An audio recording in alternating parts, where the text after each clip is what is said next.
Dear student welcome. तो अभी अपन start कर रहे हैं कॉमर्स। ठीक है, मैंने देखो 12-15 आंसर है ना इंपॉर्टेंट बना के दे दिया, क्वेश्चन पेपर अपलोड कर दिया है। वही 12-15 आंसर पढ़ना, शॉर्ट नोट पढ़ना, वही आपके एग्जाम में आएगा। उसका प्लेलिस्ट भी बना लिया है, 5-5, 7-7 मिनट का एक एक वीडियो है, वो सुन लेना, बस आपका कॉमर्स पेपर 1 नंबर जाएगा। ठीक है, तो अभी ये लास्ट आंसर बाकी था। वुमेन एंट्रेप्रेन्योर को ना क्या क्या प्रॉब्लम फेस करनी पड़ी, मतलब ये अभी की बुक नहीं है भाई, ये 10 साल पुरानी बुक है, 20 साल पुरानी बुक है। तो जो वुमेन एंट्रेप्रेन्योर बनती थी ना, तो 2 प्रॉब्लम उसने फेस किया है। एक प्रॉब्लम फेस किया है बिजनेस के रिलेटेड और एक जेंडर के रिलेटेड। ठीक है, तो 2 मेजर प्रॉब्लम वुमेन ने फेस किया एंट्रेप्रेन्योर ने। तो पहला क्या प्रॉब्लम फेस किया है, प्रॉब्लम ऑफ फाइनेंस। तो यूजुअली ऐसा होता है कि वुमेन लोग को ना फाइनेंस मिलता नहीं था, capital, fix capital, working capital, ये मिलता नहीं था। ठीक है, क्योंकि सिक्योरिटी नहीं रहेगी, पैसा नहीं रहेगा, तो बिजनेस उन लोग स्टार्ट कैसा करेंगे। तो ये मेजर उनको प्रॉब्लम फेस करना पड़ा। ठीक है, बैंक्स भी उनको इजीली देती नहीं थी पेमेंट या पैसा। नेक्स्ट प्रॉब्लम क्या आया, मार्केटिंग प्रॉब्लम। अब वुमेन है, मार्केट में कैसा उतरेगी, नेगोशिएट कैसा करेगी, क्योंकि सब जगह मेल है, तो वो कैसा है ना, मार्केटिंग कर नहीं पा रहे थे, सपोर्ट नहीं मिल पा रहा था। तो ये भी एक सेकेंड प्रॉब्लम फेस किया वुमेन ने। थर्ड है प्रॉब्लम ऑफ रॉ मटेरियल, कि रॉ मटेरियल कहाँ से मिलेगा, अच्छा कहाँ से मिलेगा, क्वालिटी कहाँ से मिलेगा, इन्फीरियर नहीं चाहिए, थोड़ा ढूंढना पड़ेगा उसके लिए। तो ये भी वुमेन ने प्रॉब्लम फेस किया रॉ मटेरियल का। ठीक है, next problem of technology. Women entrepreneur नहीं बन पा रही थी, प्रॉब्लम फेस किया क्योंकि उनको नई टेक्नोलॉजी का शायद आइडिया नहीं था, या फिर उतना फाइनेंस नहीं था पहले पॉइंट में, या तो फिर अपग्रेड नहीं हो पा रही थी, या तो अवेयरनेस नहीं था उनको मॉडर्न टेक्नोलॉजी का बेनिफिट क्या है, और ऑब्वियस इसके लिए पैसा भी लगता है जो पहले पॉइंट में नहीं था उनके पास, है ना। तो ये भी मेजर प्रॉब्लम वुमेन ने फेस किया है। नेक्स्ट इंफ्रास्ट्रक्चर, मतलब कैसा है इंफ्रास्ट्रक्चर, में रोड होता है, इलेक्ट्रिसिटी होती है, तो वो सब होना चाहिए, पर कैसा है ना, वुमेन्स लोग को ना ये सब इंफ्रास्ट्रक्चर प्रॉपर यूज़ करने मिला नहीं, या अवेलेबल नहीं था। बैकवर्ड एरिया में देखेंगे ना तो आज भी लाइट नहीं है। ठीक है, रूरल एरिया में आज भी लाइट नहीं है, पानी वानी नहीं है, रोड बराबर नहीं है। तो ये भी एक प्रॉब्लम है कि वुमेन एंटरप्रेन्योर को, जिसकी वजह से वो एंटरप्रेन्योर बन नहीं पा रहे थे, ये सब प्रॉब्लम फेस किए। आज मॉडर्न वर्ल्ड में देखेंगे तो मेन से ज़्यादा वुमेन एंटरप्रेन्योर हाई लाइन पे, हाई क्वालिटी, हाई प्रोफाइल पे बैठे, हाई बिजनेस पे बैठे, है ना, ऐसा है। पर ये पहले की बुक पढ़ रहे, तो अभी प्रॉब्लम है तो अपने को डिस्कस करना ही पड़ेगा। Next poor quality control. अभी कैसा प्रोडक्ट तो आपने बना दिया, पर उसको क्वालिटी भी तो करना पड़ेगा, कंट्रोल भी तो करना पड़ेगा, चेक भी तो करना पड़ेगा कि आगे जाके इफेक्ट ना करे, है ना। तो हो नहीं पा रहा था, कंट्रोल हो नहीं पा रहा था कि कंट्रोल कैसा किया जाए। तो ये भी प्रॉब्लम फेस किया। नेक्स्ट लो प्रोडक्टिविटी।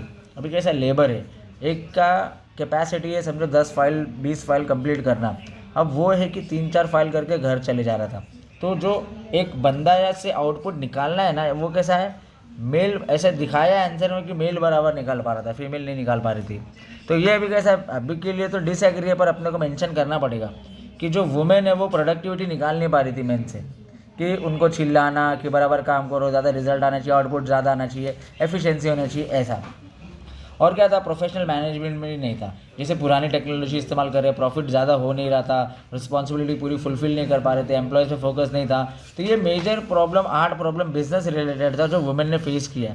ठीक है, problems of women entrepreneur related to business. अभी अपन सेकंड पॉइंट पढ़ रहे हैं, जेंडर रिलेटेड, मतलब वुमेन ने एंटरप्रेन्योर बनने से पहले ये सब भी प्रॉब्लम फेस किए जो जेंडर रिलेटेड है। तो पहला है ड्यूअल रिस्पॉन्सिबिलिटी। ड्यूअल रिस्पॉन्सिबिलिटी का मतलब ये है कि भाई वुमेन है, बिजनेस संभालेगी कि घर संभालेगी, तो ये ड्यूअल रिस्पॉन्सिबिलिटी आ गई, है ना। कि मतलब ड्यूअल में मैं क्या करना पड़ेगा, कि जैसे अभी घर में जाएंगे तो यार घर का काम करना पड़ेगा, बच्चे को संभालना पड़ेगा, हस्बैंड है या मॉम डैड है उनको संभालना पड़ेगा, बिजनेस में आएंगे तो बिजनेस, तो कैसा 2 जगह शायद उनका है ना कोप अप हो नहीं पा रहा था। तो ये भी जेंडर रिलेटेड प्रॉब्लम थी। Next limited mobility. अभी चेंबूर में अपना, मुंबई में अपना बिजनेस है और ट्रैवलिंग करना पड़ रहा है पुणे में, तो ट्रैवल इतना हो नहीं पा रहा था, मोबाइल इतना हो नहीं पा रहे थे, इतनी ट्रैवलिंग पॉसिबल नहीं हो पा रही थी। तो ये भी प्रॉब्लम फेस किया है। Next problem of education. 15-20 साल पहले देखेंगे तो वुमेन लोग को एजुकेशन ये सब इतना नहीं करने देते थे, हो सकता है उसी की वजह से शायद उनको एंटरप्रेन्योरशिप नहीं बनने मिला या अपॉर्चुनिटी नहीं मिला। पर आज के टाइम पे ऐसा नहीं है, आज के टाइम पे सब उल्टा है। ठीक है, मेन से ज़्यादा वुमेन लोग एजुकेटेड है और बिजनेस भी अच्छे खासा वही संभाल रहे हैं। Male dominated. देखो समाज कैसा है, समाज को ये मालूम है कि यार जो घर चला रहा है, जो धंधा चला रहा है वो मेल है। तो फीमेल के लिए तो एक चैलेंज ही था कि यार पूरे सोसाइटी में 50 बिजनेस है, 50 में 45, 48, 49 जेंट्स लोग जो मेल लोग जो बिजनेस कर रहे हैं, तो 1-2% है वुमेन कैसा करेगी। तो ये भी डिफिकल्टीज थी, प्रॉब्लम थी, चैलेंजेस थी। लो बियरिंग कैपेसिटी, मतलब वुमेन कैसा है ना, रिस्क ज़्यादा लेते नहीं थे। या उनकी मतलब ऐसी मेंटालिटी होती थी कि ब्रेक इवन ज़्यादा नहीं चाहिए, हमको एवरेज ही चाहिए। 100 रुपये डाला है तो 110 मिलना चाहिए, 150-200 नहीं चाहिए। तो रिस्क नहीं है तो बिज़नेस कैसा आगे बढ़ेगा। तो ये भी एक मेजर प्रॉब्लम था। और लास्ट क्या था, problem of managing male worker. अब वुमेन है और बिज़नेस के अंदर 50 मैन है, तो यार मेल वर्कर लोग को कैसे मैनेज किया जाए, कैसे कम्युनिकेट किया जाए। तो ये पहले प्रॉब्लम था, वुमेन लोग ने ऐसा प्रॉब्लम फेस किया है, ठीक है। अपन ने क्या पढ़े, प्रॉब्लम्स ऑफ वुमेन एंटरप्रेन्योर। तो 2 प्रॉब्लम था, एक बिजनेस रिलेटेड प्रॉब्लम था और एक जेंडर रिलेटेड प्रॉब्लम था, ठीक है। ये इंपॉर्टेंट आंसर है, क्वेश्चन नंबर 4 मॉड्यूल 4 में आपको ये आएगा 7 मार्क के लिए। Thank you so much.